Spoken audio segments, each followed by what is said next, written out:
welcome to another episode of Graphical Effects, where today I'll be reviewing Bandai's 1/144 scale Slave 1. This is the particular ship owned by Boba Fett. Now, with this one, I've had this for a while, but I've been reviewing other things in time, so I haven't actually reviewed this in a while. But yeah, and I guess it's more appropriate now considering Mandalorian had finished and we finally got to see that he's alive. But anyway, moving on to the actual kit itself. So here we have from episode 5, I believe. I'm not sure if it was also episode 6 or not, but episode 5. I can't believe I forgot if he was still alive or not in episode 6, but yeah. So we have some screenshots of the original Slave 1 as seen or portrayed in the movie and everything like that. We have a front view, and then we have the back view of the ship. And we have some little details here showing basically what the kit actually has. So we have the cockpit. You can see that it actually does rotate just the way it does in the movie and also in the series. And the same also in Attack of the Clones, but that one is the Jango Fett variation, which I also have, but I'll be reviewing later on. We have some effects parts for the bottom blasters here. The movable wings, which if I'm not mistaken, I think these are what allows this to rotate as it is. It connects somehow, I think. We even have something pretty cool I didn't even realize that this also had was there's even a hangar loading door. So this thing actually does open up and close. It doesn't stay in one or the other position kind of thing. Then, of course, you get the pilot, Boba Fett, and then you have Han Solo and the Carbonite. I forgot what it's called when they're like that, when they're frozen, basically. Excuse me. And then, of course, it mentions here you have either the options of stickers or water slides for certain areas and stuff like that, some of the markings. And then we have the craft details. You can see more of it right there. Other side here, it's just basically what you see on the front. Same here on the other side. And then here we have a nice kind of profile image from the back, top view, I suppose. Back view. This is the top view, I suppose, and side view. It's a little confusing depending, I guess, on the orientation of like where the ship is actually facing, if it's flying or if it's just like landed or whatever. But yeah, you can already see a little bit more on the details here that they kind of put on whoever made this, how they weathered it up and everything like that. And you can see it as seen when it's with a display base and everything like that. And this one has also a unique display base, just like the Millennium Falcon did, as well as the X-Wing, A-Wing, TIE Fighters, and stuff like that. Although I only ever owned an X-Wing and an A-Wing. I never actually got the other ones, but that's besides the point. Anyway, moving on to the actual stuff. We have Runner A. And here we already have the maroon parts that basically match on the base of the ship. You can already see here it's got some of the details there. So we have like the radiator part here or whatever, the ventilation thing. We have the panel lines here, some little modular parts that are sticking out here and there. Same thing here for the top part. Over here we have the effects blasts. Yeah, the only thing is that it's the same thing, just that it comes with this already molded in. So you're going to have to repaint this. So if you were going to repaint this anyway, that's not a biggie. If you're going to paint this at all, then try hopefully to match it as best as possible to the rest of it. Then we have some of the parts here that go on the sides. You can already see the details there as well.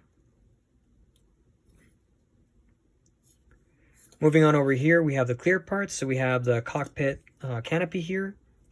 And then we have the thrusters here, which are also molded in a clear part. So this is like if you decide to actually do some lighting effects or anything like that, or if you're going to paint that in, it still has the details and stuff like that, whatever it is that you plan on doing. And I want to try and see if I can add lights to this, the same thing I've done with the other ones. I just don't think it might be feasible, but we'll see.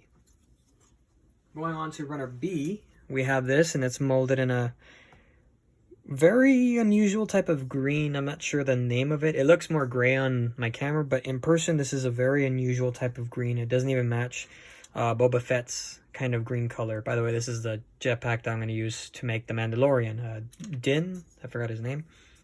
But anyway, so here we have a lot more of the details you can see there. The panel lining and everything like that. A lot of panel lining going on.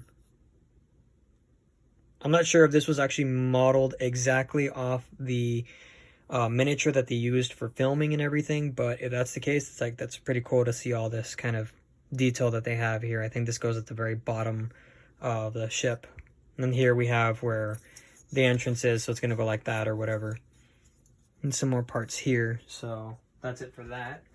Runner C1 and C2, we have molded in a kind of dark gray. Not really black, but a very dark kind of grayish color. Very confusing part here, a little bit of a mess going on. A lot of parts are going to be attached there and everything and whatnot.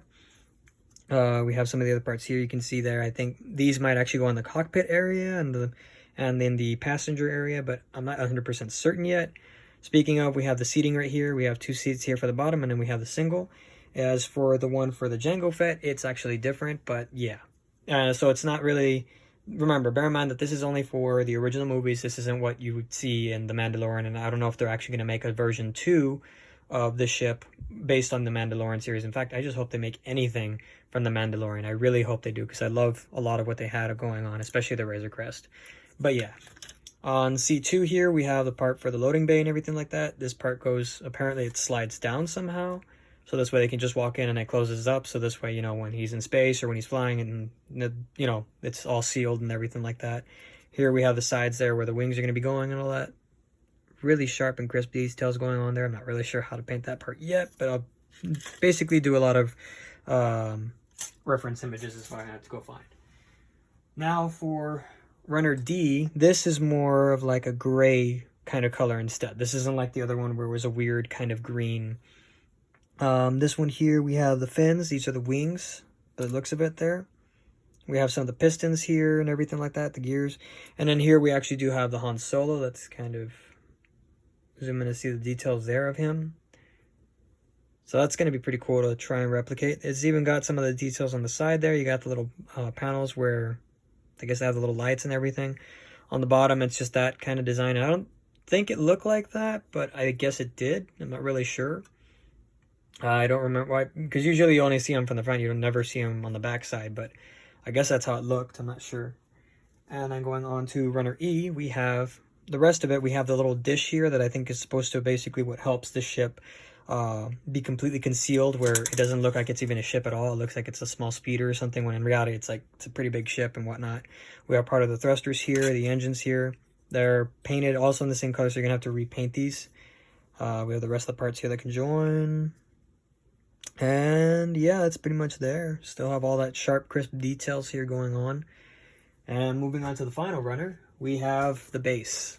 So this is for the base here. It's got like these parts here are going to be attaching on the sides here. So if you want to put in a little lighting, you can go ahead and do that or something like that. It does come with a little thing here to put over here, so this way it doesn't look completely, you know, incomplete or something like that.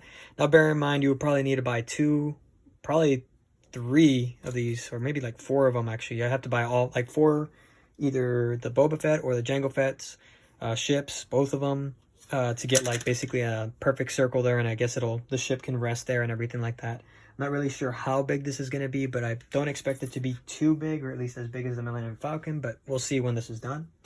And of course, we get the decals.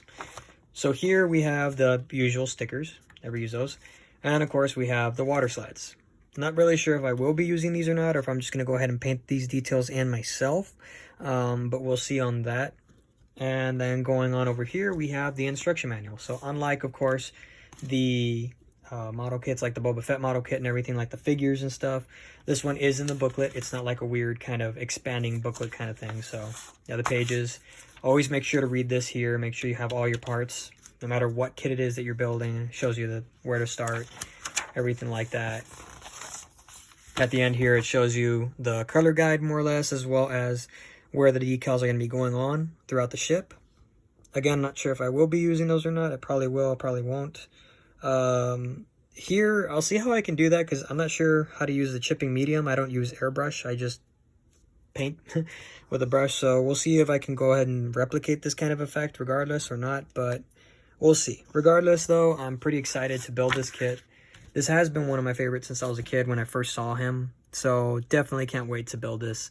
And it seems all the more appropriate of a time since like Boba Fett came out recently, and then this ship came out also. So it's like, yo, this is going to be perfect. But other than that, that's pretty much it. So stick around for part 2 coming out soon, hopefully. Y'all take care of yourselves. Happy holidays. And this is Grey Wolf Effects signing out.